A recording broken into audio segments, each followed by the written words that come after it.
Dexter. Oh, wait, baby girl, what you doing? Where your man? I just popped a Zan, 50,000.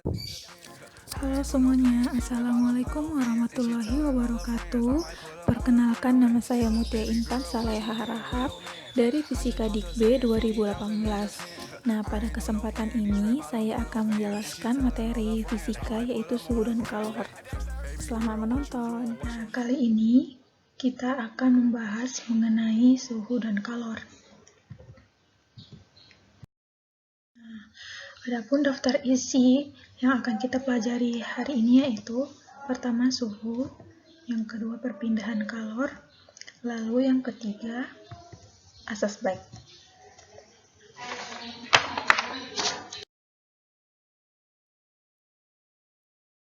Nah, yang pertama suhu. Apa sih yang dimaksud dengan suhu?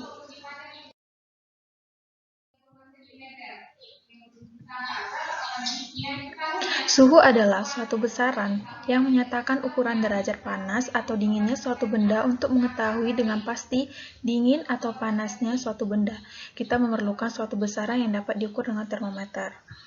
Nah, alat untuk pengukur suhu disebut termometer. Termometer pertama kali dibuat oleh Galileo Galilei, yaitu gambarnya seperti yang tertera. Kemudian kedua, perpindahan kalor. Nah, sebelumnya kita harus tahu dulu pengertian kalor itu sendiri. Kalor adalah energi panas yang berpindah dari benda yang bersuhu lebih tinggi ke benda yang bersuhu lebih rendah.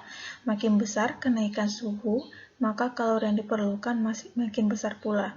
Makin besar massa benda, kalor yang diperlukan untuk menaikkan suatu suhu makin besar pula. Nah, rumusnya itu yaitu Q sama dengan C kali M kali delta T. Q yaitu kalor yang dibutuhkan, satuannya Joule. C kalor jenis benda, Joule per kilogram derajat Celcius. Kemudian ada massa benda, kilogram. Dan delta T kenaikan suhu, satuannya derajat Celcius. Nah, kemudian ada perpindahan kalor. Yang pertama ada konduksi. Konduksi merupakan perpindahan kalor melalui sebuah zat tanpa disertai perpindahan partikel-partikel zat karena adanya perbedaan selisih suhu.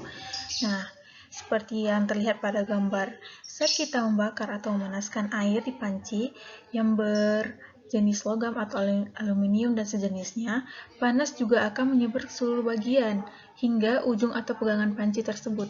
Padahal, ujung atau pegangan panci tidak secara langsung mengenai api.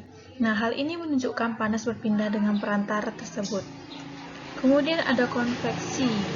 Konveksi yaitu ketika kita memanaskan air di bagian bawah mendapatkan kalor dari pemanas.